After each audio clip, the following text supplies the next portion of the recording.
Good morning and welcome back to BIFA TV, your daily dose of industry information. Today we're joined once again by Ian Matheson for this week's What the Papers Say. So Ian, thank you so much for joining us this morning. I see you're in your Crystal Palace gear as always. Had to be done, Brooke, I'm afraid. Had to be done. You wait 100 years for a major trophy and then your football team wins two in a year. I was going to say you're having a great year so far, aren't you? Well, they know what they say, clearly trophies are like London buzzes for Crystal Palace. Yeah. Anyway, in the media, August has always been known as the silly season when Hmm. newspapers publish the more frivolous articles. Yeah. But the freight media has been anything but silly over the last week, and there has been a lot of news that ought to be of interest to viewers and BIFA members. Yeah, of course. So what have we got coming up for this week's episode? Well, of course, Donald Trump's tariffs have arrived. Technically, Hmm. they've been here for years, of course, but the bulk of President Trump's new tariffs went into effect this past week. While many have pointed out that the price of goods have not risen in response to the tariffs that were already in effect, Hmm. that will likely start to change, I think, now that the widespread tariffs are in place. Yeah. Uh, what impact that will have on demand and the supply chains that satisfy that demand is yet to be seen, but I'm Hmm. sure it's causing great uncertainty for traders and shippers, as well as the freight and logistics companies that work for them. And of course, that uncertainty is likely to continue to press the supply chains through the rest of the year. Yeah. But at the same time, to paraphrase that old saying, it's an ill wind that doesn't do someone some good. Yeah. According to Zanita, July saw global air cargo volumes climb 5% year on Hmm. year, just as the business world was coming to terms with the huge amount of tariff threats coming out of the White House.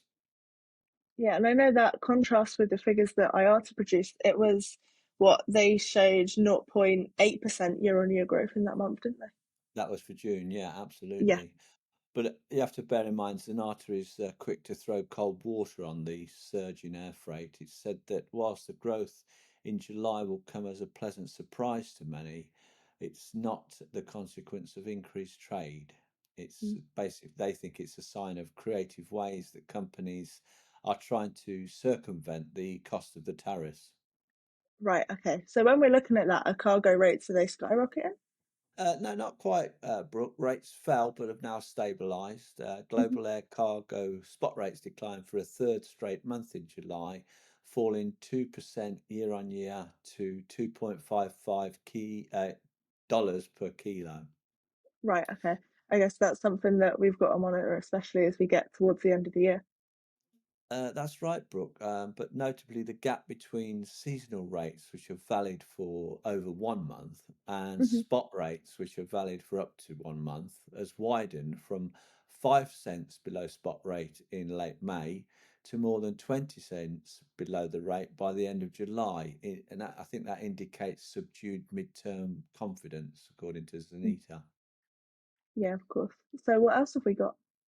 Well, moving over to road freight, in the European road freight arena, it seems that contract and spot rates finally went on a date in the second quarter of 2025. It turns out perhaps the opposites do attract. What do you mean? Well, according to the Transport Intelligence latest report, spot and contract rates are doing a clumsy little dance. Neither quite leading, neither quite falling over. Well, demand is pretty soft in the European markets, Mhm. especially, and so the spot rates aren't feeling much pressure. Right, okay. Contract rates, TI said that contract rates had a tiny wobble upwards in the second quarter, but carriers can't pass on rising costs, and that's leaving investment as flat as a pancake. And one interesting but worrying fact highlighted in the study is that according to the International Road Haulage Union's 2024 drivers shortage survey, there are now almost a half a million driver Mm. positions across Europe. And Right. that's a lot of empty driving seats and a lot of Yeah. potential for cargo not moving. Yeah, of course. Now I know we haven't touched on ocean freight yet, so what have we got going on in the seas? Well, Brooke, two stories caught my eye. Mhm. First, Drewry's Composite World Container Index decreased 3 points to 2,424 US dollars per Yeah. 40-foot container last week, and continued to stabilize after a very volatile period. Mm. As you know, Brooke, the unpredictability began after the US tariffs were announced in April, which caused rates to surge through May through to early June. Mhm. And then subsequently, the market saw a heavy decline until mid-July, after which the downwards trend lost momentum and the rate of decrease slowed considerably.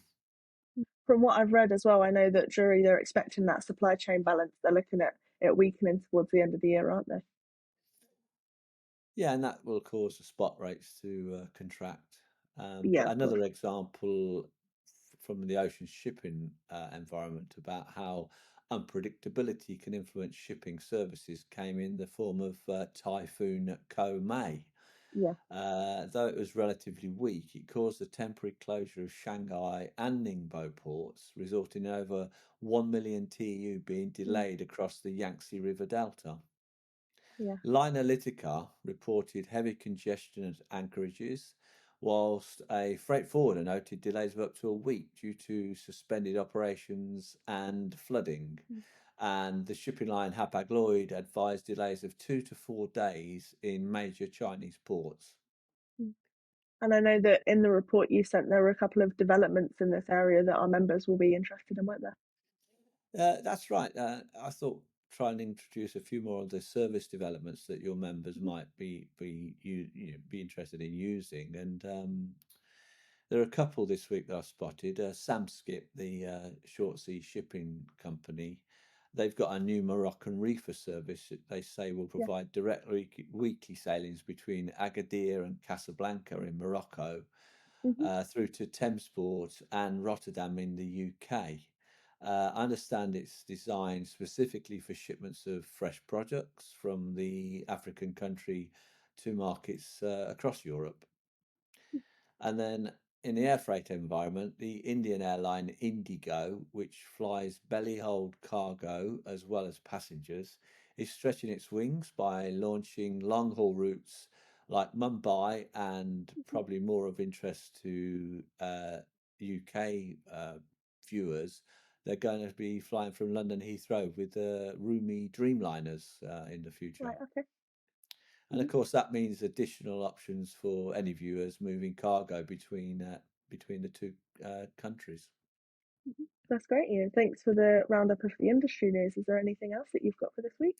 Well, it's always a pleasure to do this, Brooke. Mm. And I thought this week there's a couple of items of BIFA's own news Yeah. that we ought to reiterate. And the Trade Association announced that the voluntary standard for customs intermediaries is now out for its 8 week consultation. And Yeah. any viewers who want to comment should go to the link that's on the BIFA website to register those comments. Hmm. At the same time, BIFA also announced that it learnt that the French authorities have made the decision to extend the ELO transition period Yeah. until autumn 2025, with the exact end date will be confirmed during September, I understand. Hmm.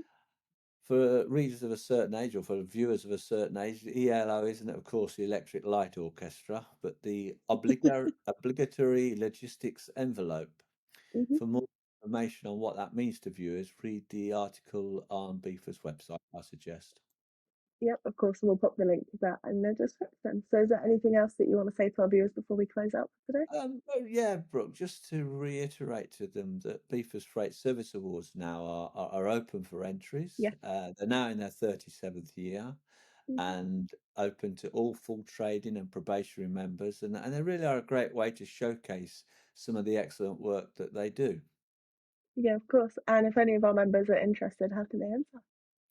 Well, it couldn't be simpler, could it, really, Brooke? They just visit the relevant area of the BIFA website to find out more. And as they say, you've got to be in it to win it. You certainly have, Ian. You certainly do indeed. Thank you, as always, for bringing all of this to our attention. Oh, well, no problem, Brooke. It's a pleasure as always. And all I've got to say is best wishes to the Eagles for the forthcoming season. Oh, God. Right. Well, we'll call it a day there before you start going on anymore. Everything that we've discussed in today's episode will be in the description as always for any of our viewers who want to have some further reading. That's all for today's edition of BIFA TV, your daily dose of industry information.